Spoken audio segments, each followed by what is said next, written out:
हर हर महादेव। और आज की तारीख में मतलब इस वक्त हमारे साथ हैं संजय द्विवेदी साहब, उद्धव ठाकरे सेना से। संजय द्विवेदी साहब नमस्कार। नमस्कार सर। संजय द्विवेदी साहब आपको आवाज आ रही है? जय श्री राम, हर हर महादेव। सर जय श्री राम, हर हर महादेव, हर हर महादेव। सर आज तो राहुल गांधी ने भी हर हर महादेव बोल दिया हर जगह। बिल्कुल बिल्कुल सर, बिल्कुल सत्य वचन आपके। मतलब शिव जी की बारात है। हर एक को ये समझना चाहिए भारत देश जो है वो शिव जी की बारात है। वहां पर कोई वर्जित नहीं है, कोई बाहर नहीं है उससे, सबसे बड़ी बात है। और जो भी किसी को बाहर रखने की कोशिश करेगा वो खुद बाहर हो जाएगा। जी जी। तो सर ये बड़ा मतलब चर्चा का विषय है, बहुत बढ़िया विषय है। प्रदीप जी तो कुछ और सवाल पूछेंगे, मैं ये एक सवाल पूछ करके फिर मैं हटता हूँ। प्रदीप जी सवाल पूछेंगे आप? यस, इकोनॉमिक्स पे और बाकी सब चीज़ों पे। ये सवाल सर, अभिमुक्तेश्वरानंद जी के बाद जो उन्होंने आशीर्वाद दे दिया उद्धव ठाकरे जी को, उसके बाद ना जाने कौन कौन इधर उधर से आ गए लोग और वो अभिमुक्तेश्वरानंद जी के खिलाफ बोलना शुरू कर दिया। उन्होंने पता नहीं क्या क्या बोलना शुरू कर दिया, शंकराचार्य के खिलाफ बोलना शुरू कर दिया। तो ये ज्योतिष पीठ के शंकराचार्य हैं, इन्होंने साफ तौर पर पहले जब राम मंदिर बना था और प्राण प्रतिष्ठा होने वाली थी तब भी उन्होंने यही बात कही थी कि भैया देखो अधूरे मंदिर की प्राण प्रतिष्ठा नहीं होती है। और आज भी वो वही बोल रहे हैं। और तीसरी चीज वो क्या बोल रहे हैं कि वैसे आप कहते हैं कि हम हिंदू पार्टी हैं, हिंदू हिंदू हिंदू बोलते हैं,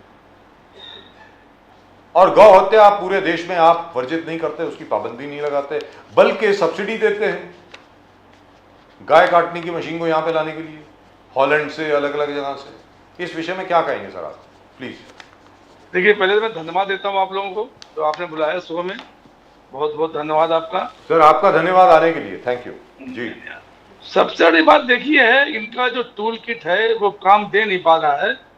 आप देख, कोई जज अगर भारतीय जनता पार्टी के खिलाफ बोल दे, अभी एक महिला जज ने केजरीवाल को जमानत दी थी जी। आप देखिए कितनी हालत खराब हुई, कितना लोगों ने किया। और इसके बाद शंकराचार्य जी बोल रहे हैं, शंकराचार्य जी ऊपर किसी का कोई प्रतिबंध नहीं है। यह हम कहते हैं किसी व्यक्ति कोई प्रतिबंध नहीं है। आज देश की 140 करोड़ जनता है, वो अपनी बात रखने का उसको अधिकार है। अब वो अगर माना कि बीजेपी को नहीं पसंद कर रहे हैं, मोदी जी को, या बीजेपी पसंद नहीं कर रहे, उन्होंने अगर आशीर्वाद के रूप में उद्धव ठाकरे को सीएम बनने का आशीर्वाद दिया और उन्होंने यहां तक कहा कि आपके साथ विश्वासघात हुआ, बात सही कही उन्होंने। और इसके बाद उन्होंने टूल किट की जो भारतीय जनता पार्टी की एजेंसी है, मैं स्पष्ट नाम ले रहा हूं सर, भारतीय जनता पार्टी की जो एजेंसी है, जो आपका उनका मीडिया सेल है, वो इस तरह की 2-2 रुपल्ली देके काम करा रहा है। तो इससे क्या गरिमा नहीं गिर रही देश की? इन सब चीजों से देश की गरिमा कर रही है। अगर शंकराचार्य जी कह रहे हैं या कोई व्यक्ति कह रहा है मैं आज मैं किसी पार्टी सपोर्ट करूं, बीजेपी सपोर्ट ना करूं, तो इसके मतलब हमको टोल किट बना दिया जाएगा। या कोई व्यापारी है, कोई है, वो कहता नहीं मैं इसको चाहता हूँ, इसको चाहता हूँ। तो ये जो राजनीति हो रही है, इस राजनीति में बदलाव होना चाहिए। लेकिन ये राजनीति 10 साल से हो रही है। आप देखिएगा प्रदीप जी, बजाज जी, ये राजनीति इससे पहले नहीं हुई है ना, इससे पहले ऐसी कोई बात थी। लेकिन ये 10 साल से जो देश का जो पूरा चेंज कर दिया गया, ढांचा चेंज कर दिया गया, क्योंकि इनको लगता है कि साहब हम जो हैं इस माध्यम से चुनाव जीत सकते हैं। लेकिन मैं कहता हूं चुनाव इन माध्यमों से नहीं जीता जाता है। आप उदाहरण देख लीजिए, अभी जो 2024 में इलेक्शन हुआ है, पूरी मीडिया, पूरा इनके पास पैसा, बाकी पार्टियों पैसे जब्त कर दिए गए थे, अकाउंट जब्त कर दिए गए थे, पूरे भारतीय उनके मंत्री संतरी जितने भी थे, मुख्यमंत्री सब लगे रहे। लेकिन क्या उत्तर प्रदेश में हुआ, क्या राजस्थान में हुआ, क्या पश्चिम बंगाल में हुआ? तो देखिए, पार्टी जो जीते जाते हैं, चुनाव जीते जाते हैं, वो चुनाव जीते जाते हैं, टोल किट से नहीं जीते जाते हैं। कि आप अगर शंकराचार्य जी ने कहा है तो उनकी आप इस तरह से उनकी कोई बदनामी नहीं होगी। जो करने वाले हैं उनकी बदनामी हो रही है, ये उनका आचरण देखा जा रहा है। ये उनके ऊपर कोई फर्क नहीं पड़ता इसका। उन्होंने जो सत्य बात थी, जो उनके मन में आया, वो उन्होंने बोल दिया। द्विवेदी जी, बट इसी शंकराचार्य जी के उद्धव जी ने बहुत आदर और सम्मान दिया। जब उद्धव जी के घर गए शंकराचार्य, खुद अपने ही हाथों से उनके पैर धोए और उतना ही सम्मान और प्यार दिया उद्धव ठाकरे जी ने। और शंकराचार्य जी बोले कि उद्धव ठाकरे जी पे अन्याय हो गया और अन्याय, ends of justice will be met when Uddhav ji वापस सीएम बनते हैं। बट कुछ नेताओं के महाराष्ट्र में कहना है कि उद्धव जी आज के मोहम्मद अली जिन्ना है, उद्धव जी आज के मोहम्मद अली जिन्ना है, पैर धोने से हिंदुओं का वोट वापस आने वाला नहीं है, जो उद्धव जी के पास से दूर चले गए। आपने मुस्लिम अपीसमेंट बहुत किए हैं, तो मोहम्मद अली जिन्ना है आज के उद्धव ठाकरे जी। इस पर कैसे आप, क्या सत्य है, क्या लोग में ये धारणा है, हो गया है इस प्रकार से? आडवाणी जी मोहम्मद अली जिन्ना की मजार पे जाके फूल चढ़ाएं तो वो नहीं है। मैं आडवाणी जी का सम्मान करता हूं, लेकिन मुझे बोलना पड़ रहा। और अटल बिहारी वाजपेयी परवेज मुजफ्फर को भारत बुला के आगरा में सम्मान दे और उसका कारगिल युद्ध हो जाए तो वो जिन्ना नहीं है। अगर उन्होंने शंकराचार्य जी क्या उनके जो भी कह रहे हैं, जो भी महाराष्ट्र लोग कह रहे हैं, उनके बपौती हैं क्या, या उन्होंने इसका वो करा रखा है? इसका कोई वो तो करा नहीं रखा गया है कि साहब हम हिंदू पे नहीं बोलेंगे, हिंदू पे बात नहीं करेंगे, हम शंकराचार्य के पैर नहीं छुएंगे या पैर नहीं धोएंगे। ये किसने इनको अधिकार दे रखा है? ये सब मानसिकता से उजड़े हुए लोग हैं सर। इनकी मानसिकता जो है वो खत्म हो चुकी है। इनको सिर्फ एक चीज दिखाई चुकी, हार गए लोकसभा चुनाव में जितनी बुरी हार आज भाजपा की हुई है महाराष्ट्र में, शायद जीवन में इतनी हार कभी नहीं हुई होगी। तो कहाँ पहले नंबर पहुंच गए तो बाला साहब को धोखा देके अब एक नंबर पे पहुंच गए। लेकिन उसी जनता ने आज दिखा दिया इनको कि अगर शिवसेना से आप दगा देंगे, एनसीपी के साथ दगा देंगे या इस तरह की घटिया राजनीति करेंगे तो आपको कहाँ लेके आ जाएंगे, देख लिया, ये दिखा दिया जनता ने। इसी तरह विधानसभा चुनाव में कहता हूँ, विधानसभा चुनाव होने दीजिए, रिजल्ट आने दीजिए, जो मैं कह रहा हूँ बिल्कुल सत्य होगा। आदित्य ठाकरे जी ने आज कहा कि अगले 2-3 महीने में जब चुनाव होगा हमारी सरकार MVA will form the government. Aditya Thackeray ji ने कहा, वो आज आरोप लगाए थे एकनाथ शिंदे जी पे, जो आप लगा रहे, खुलकर उन्होंने कहा कि ये क्या हो रहा है, करप्शन इस कदर बढ़ गया है कि प्रोजेक्ट शुरू नहीं हो गया है और 7,000 करोड़ एस्केलेशन ऑफ कॉस्ट लगा दिया है। 7,000 करोड़। बोले कॉन्ट्रैक्टर, बोले लाडकी बहन, लाड का भाव, अब लाड का कॉन्ट्रैक्टर हो गया है। ये कॉन्ट्रैक्टर से प्रेम है कि प्रोजेक्ट के एक पत्थर लगाने 7,000 करोड़ के एस्केलेशन ऑफ कॉस्ट। और उन्हें सीधा चेतावनी दी आदित्य ठाकरे जी ने, we are forming the government और इन सबको मैं अंदर कर दूंगा, सब इंक्लूडिंग ये जो मंत्री इंचार्ज है। तो एकनाथ शिंदे जी डायरेक्ट अटैक।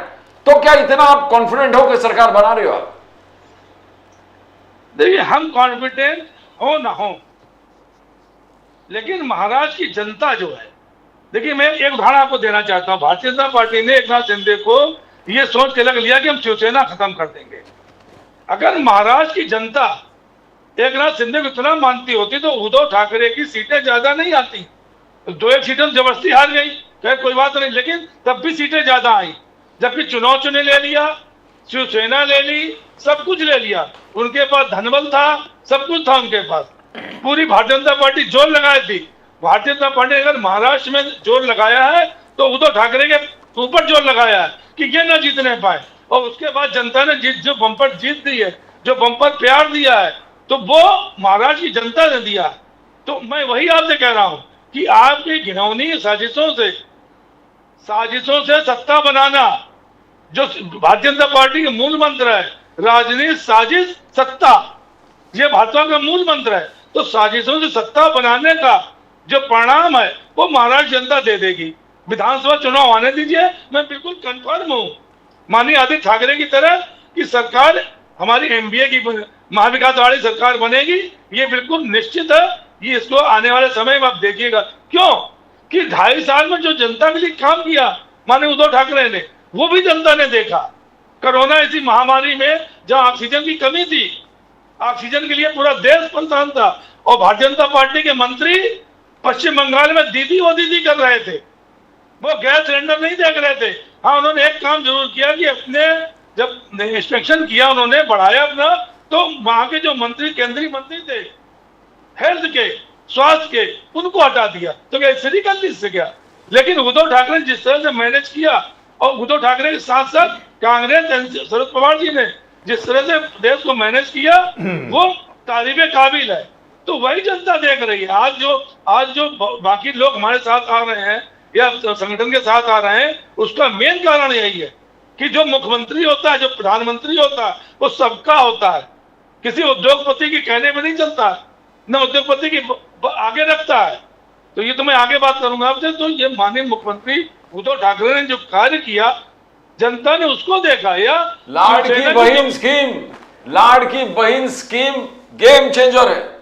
आज हर तालुका लेवल में महाराष्ट्र के भीड़ पे भीड़ सिर्फ फॉर्म कलेक्शन करने के लिए लाड़की बहन के स्कीम एक स्टैम्पेड सा हो गया, एक वातावरण पूरे महाराष्ट्र में बन गया कि ये लोग वुमेन एम्पावरमेंट के लिए मोदी साहब, सॉरी, एकनाथ शिंदे जी बहुत कुछ कर रहे हैं। वो ही नहीं, उनके बाद उसके बाद गुलाबी रिक्शा स्कीम महिलाओं के लिए। महिला का सशक्तिकरण इस प्रकार से तेजी से सरकार कर रहा है। फिर लाड़का बहू स्कीम 10,000, 8,000, 6,500। आप देखो कि जिस प्रकार से एम्पावरमेंट चल रहा है बच्चों का, महिलाओं का सशक्तिकरण, तो कैसे आप जो बोल रहे कि सरकार आप बनाएंगे, वो जो भीड़ दिख के हमको नहीं लग रहा कि ये सत्य कहां मैच कर पाओगे आप? सर एक चीज स्पष्ट बताते हैं आपको, पैसा बांटने से अगर सरकारें बनती होती तो जो हमारे उद्योगपति हैं उनके यहाँ सांसद प्रदेश में होते, उनका पैसे कमी नहीं है। अगर वो सांसद बनवा देंगे प्रधानमंत्री, उसी की देर है, वही होने वाला है। मैं यही आपसे कह रहा हूँ, देखिए स्कीमें लाना, स्कीमों का फॉलो अप होना, स्कीमों जमीन पे कितनी आएंगी, ये तो दो करोड़ नौकरी हर साल, 15 लाख रुपए, आतंकवाद खत्म हो जाएगा, थाली बजाओ, लाइट जलाओ, कोरोना भाग जाएगा। देखिए ये सब चीजें जो है, इससे कोई देश की पब्लिक भी जानती है ना।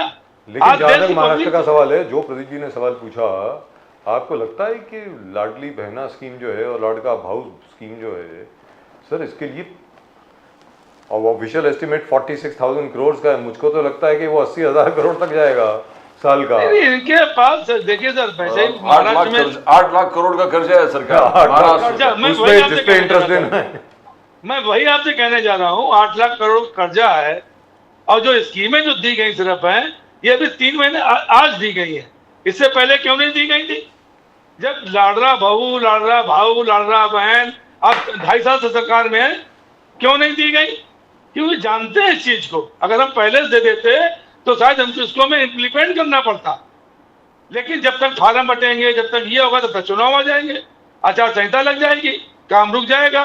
तो ये एकनाथ शिंदे भारतीय जनता पार्टी जान रही है, लोग लुभावन दिखा के सरकारें नहीं बनती हैं। आप में ना फंड है ना कुछ है भाई, एक के लिए तो फंड ही अलाउड नहीं किया गया। लड़का भाऊ योजना के लिए तो फंड ही नहीं दिया गया है ना, कैसे आप बना लेंगे? नहीं, वो तो बजट में नहीं है, ये तो बजट ही आपसे कर रहा हूँ, वो बजट में है ही नहीं, तो उसको कैसे आप बांट देंगे? ये सब देखिए दिखावे की चीजें हैं। तो इनको मालूम नहीं सर। मैं आपसे एक सवाल पूछता हूँ, एक मूल सवाल पूछ रहा हूँ। एकनाथ शिंदे जी और उनके साथ जितने भी लोग हैं सब आपको जानते हैं, आप उनको जानते हैं, सब लोग आप एक ही थे एक जमाने में, बाला साहब के साथ ही थे ना सब लोग। सर इनको क्या मालूम नहीं है कि जैसे मराठा आरक्षण का मसला जो है वो उल्टा पड़ गया, ये भी उल्टा पड़ सकता है बुरी तरह।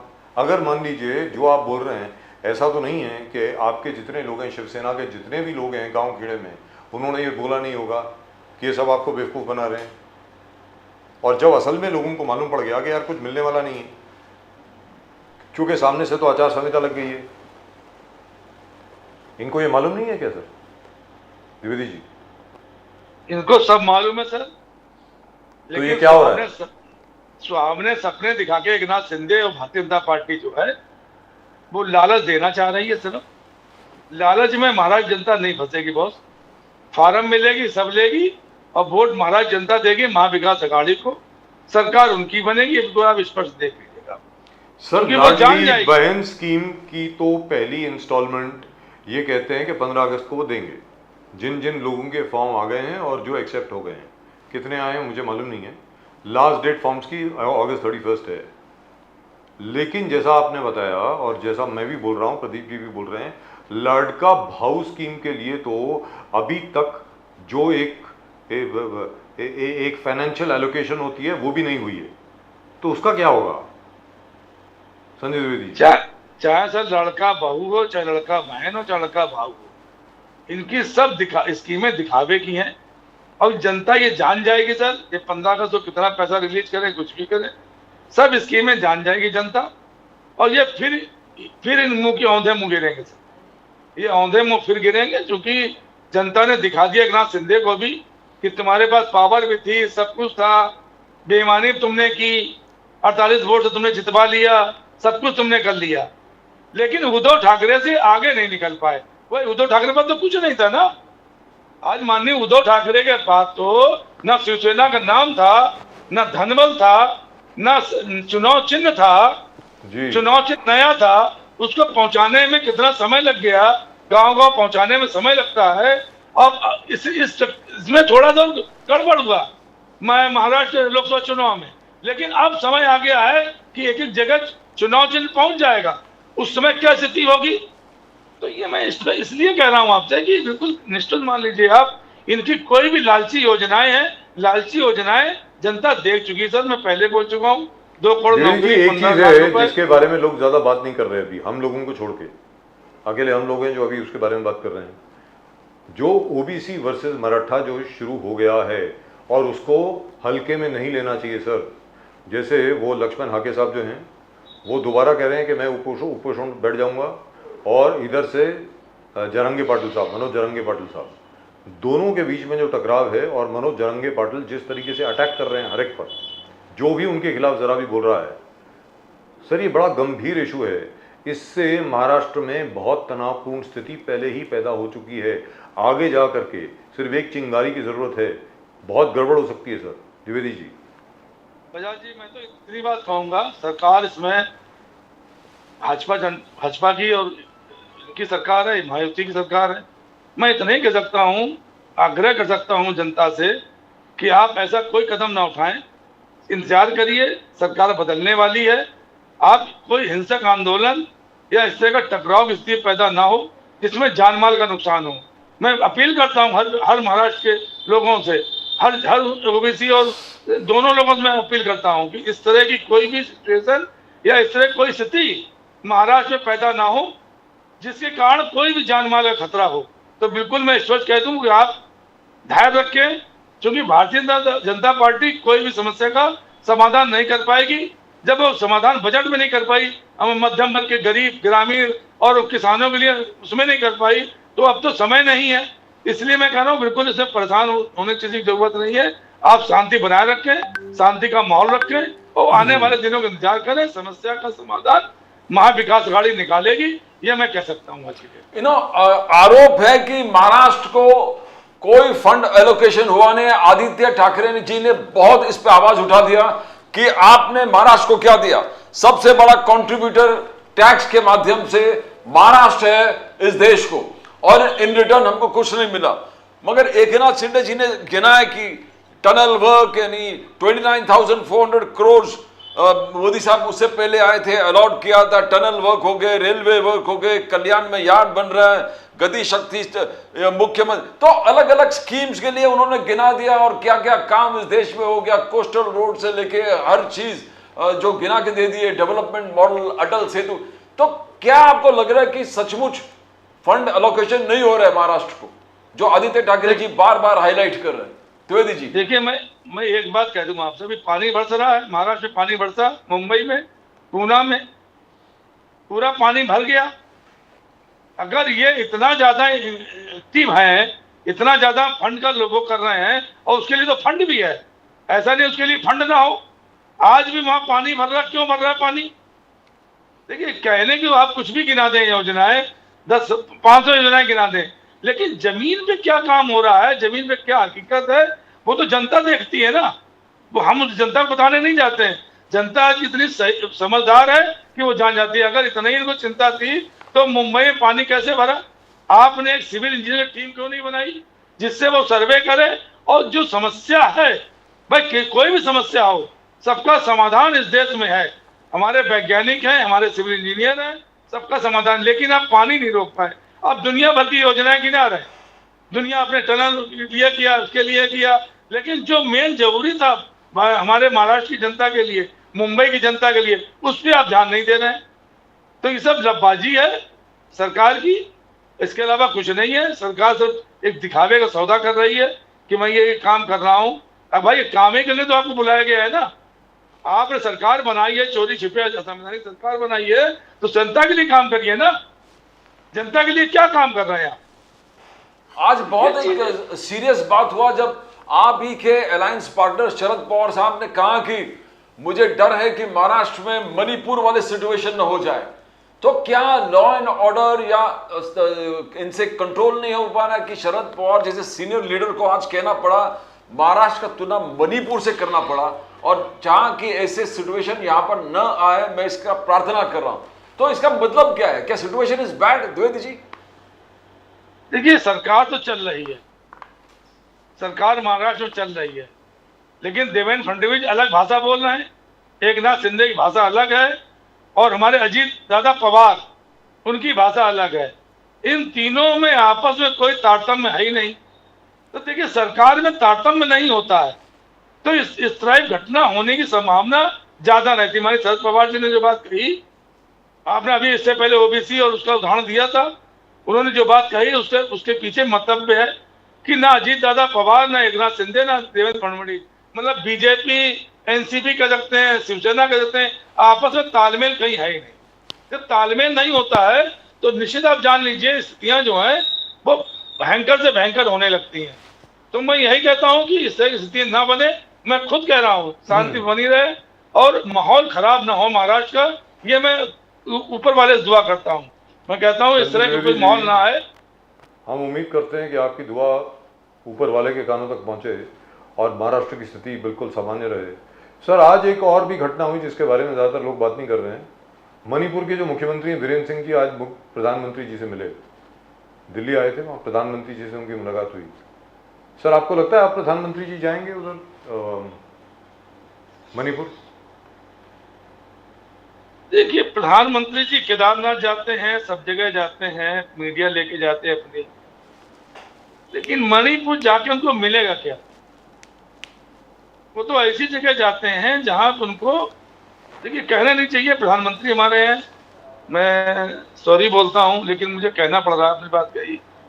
13-14 महीने हो गए और उनका हमने एक आध वक्तव्य भी सुना है कि साहब 5 साल पहले वैसी स्थितियां हुई थी, इतने बार इन्होंने, कांग्रेस ने 356 धारा लगा के सरकार गिराई, दुनिया भर की मैंने बातें सुनी। तो उससे जो मुझे लगा कि उनका कोई मोटिव नहीं है, कोई इरादा नहीं है कि वो मणिपुर जाए। माननीय विपक्ष के नेता जो राहुल गांधी जी हैं, उन्होंने स्पष्ट कहा अपनी पहली वाली जो स्पीच में कहा था सब मणिपुर चल रहा है, मणिपुर में जाना चाहिए, मणिपुर स्थिति सुदृढ़ स्थिति करनी चाहिए, लेकिन कोई ध्यान नहीं दिया। फ्रांस चले गए, कोई ध्यान नहीं दिया। तो मैं वही कह रहा हूँ, मुख्यमंत्री मिलने आए हैं, उनका अपनी एक मीटिंग होगी, कुछ बातचीत करेंगे, वो मुख्यमंत्री जी चले जाएंगे। लेकिन मुझे नहीं लग रहा है कि प्रधानमंत्री जी उन लोगों से मिलने जाएंगे जो अपने घरों से दूर शिविर में रह रहे हैं, जो घरों से दूर शिविर में रह रहे हैं, जो अभी भी हैं, कोई 30,000 के करीब लोग हैं।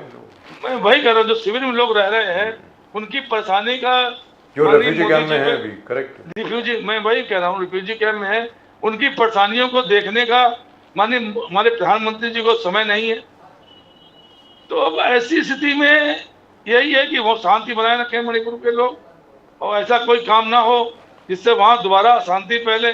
मैं तो यही दुआ करता हूँ। और मणिपुर के जो मंत्री, चलते चलते जो कंसेक्यूटिवली जिन्होंने सबसे ज्यादा बजट आज तक पेश किए हैं वो वित्त मंत्री भारत की, आजाद भारत में सबसे ज्यादा बजट पेश करने वाली अब निर्मला सीतारमण जी बन गई हैं। 7 बजट उन्होंने पेश किए हैं लगातार, 7th कंसेक्यूटिव बजट। आप इस बजट के बारे में क्या कहेंगे सर? देखिए, आज बजट के बारे में जो राहुल गांधी जी ने कहा स्पष्ट रूप से, हम तो मत पहले ही अपना दे चुके हैं। इस तरह का मत मैंने पहले भी दे दिया अपना कि इस बजट में मध्यम वर्ग, ग्रामीण, किसान, किसी को कोई लाभ नहीं मिला। यह बजट सिर्फ सरकार बचाने के लिए किया गया था कि हमारी सरकार बची रहे। ठीक है, 7वीं बार उन्होंने दिया, क्योंकि 30वीं बार सरकार बनी है तो 7वीं बार दें, 8वीं बार दें, लेकिन बजट में ऐसा कुछ नहीं रहा है जो मध्यम वर्ग को कोई लाभ मिले या किसी को, बल्कि मध्यम वर्ग को और महाराष्ट्र के बारे में कुछ हानि दिख नहीं रहा होगी। मुझे। आपको दिख रहा है? नहीं, कहीं किसी ने, ना उत्तर प्रदेश के बारे में दिया, ना महाराष्ट्र के बारे में दिया, जहां इनकी सरकारें हैं। तो बाकी विपक्ष की मानो छोड़ ही दीजिए आप, विपक्ष को क्या देंगे, विपक्ष के मुख्यमंत्रियों को। तो जब अपनी जगह पे नहीं दे पा रहे, क्योंकि उत्तर प्रदेश में हार गए और महाराष्ट्र में हार गए, हाथ सिकोड़ लिए, इनको सिर्फ सरकार बचानी थी, इनको सिर्फ। तो रविशंकर प्रसाद जी ने कहा, आप बोल रहे हैं इसको कुर्सी बचाओ बजट, तो क्या कुर्सी उठा करके आपको दे दें? ऐसा रविशंकर प्रसाद जी ने कहा। कुर्सी वो नहीं देंगे, कुर्सी जनता देगी ना जी। ये उनका विनिमित हो रहे हैं। वो कुर्सी वो उठा के नहीं देंगे, वो तो कुर्सी पे चिपके रहना चाहते हैं। लेकिन जो यहाँ की हमारी माननीय जनता है वो देगी, मतदाता जो हमारे हैं वो कुर्सी देगी ना। वो देख तो रही है ना कि शरद पवार जी बोल रहे हैं 225 आ रही है आपकी। जी, शरद पवार जी कह रहे हैं महायुति मतलब महाविकास आघाड़ी की 225 आ रही हैं। बिल्कुल सर, मैं 200 मैंने कहा था, मैंने पिछले आपके डिबेट में मैंने कहा था 200 से ऊपर आ रही है जी। तो मेरा अपना आकलन है कि 200 से ऊपर सीटें आ रही है, बिल्कुल 100% है। इसलिए नहीं है कि जो भारतीय जनता पार्टी ने अपने गंदगी फैलाई। देखिए, जो मैं गंदगी सब इस्तेमाल करूंगा, सरकार आपको बनानी थी, आप 2.5 साल इंतजार करते, सरकार चलने देते, जनता खुद माफ नहीं करती। लेकिन आपने तोड़ के, संगठन तोड़ के, दूसरी बात चुनाव आयोग से आपने साठगांठ करके एनसीपी भी आपने अजीत पवार को दे दी और शिवसेना आयुक्त सिंधे को दे दी आपने। तो ये जो काम किए गए हैं, शिवसेना नाम नहीं दे सकते थे आप, चुनाव चिन्ह दे देते आप। चुनाव संगठन का नाम चाहे एनसीपी है वो शरद पवार की रहेगी और शिवसेना जो है उद्धव ठाकरे की रहेगी। आप चुनाव चिन्ह दे दिए होते, लेकिन इतने हद तक गिर चुके हैं, अब उसकी कोई कहानी नहीं है। तो महाराष्ट्र की जनता जो है वो सब देख रही है सर, और इस तरह के लोगों को निश्चित है सरकार से बात करेगी, क्योंकि ऐसी सरकारें नहीं चलना चाहिए। सुप्रीम कोर्ट ने कह दिया असंवैधानिक सरकार, कहा असंवैधानिक सरकार, तो पता है इससे क्या हो सकता है। ना आप कोर्ट की बात मान रहे हैं, ना किसी की बात मान रहे हैं। संजय द्विवेदी जी, बहुत बहुत धन्यवाद आपका हमारे साथ जुड़ने के लिए। धन्यवाद आपको भी sir, thank you very much. नमस्कार सर, हर हर महादेव। Thank you. हर हर।